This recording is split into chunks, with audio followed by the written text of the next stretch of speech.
And what goes through your mind on that race day? Are you thinking about the practicality of what's happening? Does your mind wander? Do you think about being on the podium at the end?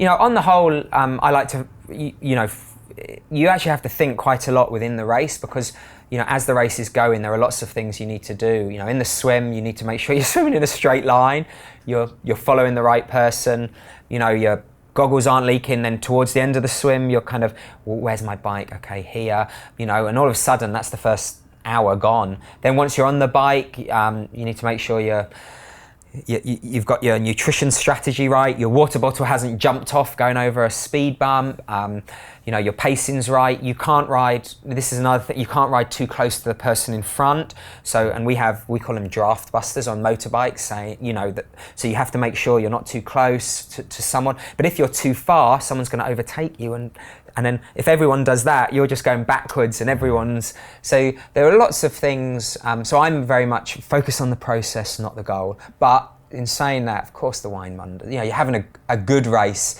or you're in contention at certain points, and you're like, wow, what if oh my gosh, oh wow, what this you want to be? Yeah, of course you do. I'm going to be honest. And what was it like that last 5 miles then of that race? It's still hard.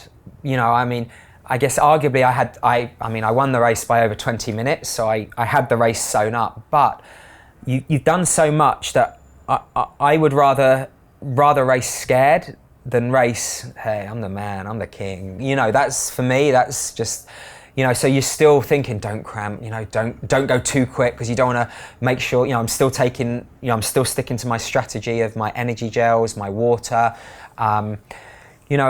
and one of my good friends, Leo, was there with about 1.5 kilometers to go, I guess a mile to go.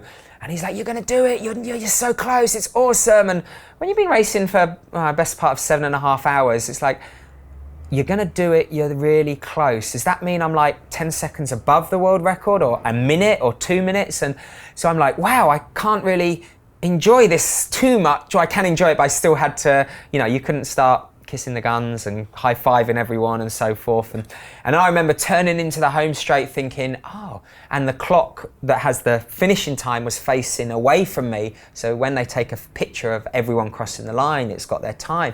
So even then, I wasn't sure if I'd truly done it. And it wasn't until I crossed the line and I could look behind, and it was more like relief. And then it was like, wow, I just beat it by 4 minutes. And then it was like, oh my God, what did I just do? It was, you dream of those days, but they come across so seldomly, where, it wasn't perfect, but 99% of 7 hours, 40 minutes went right for me.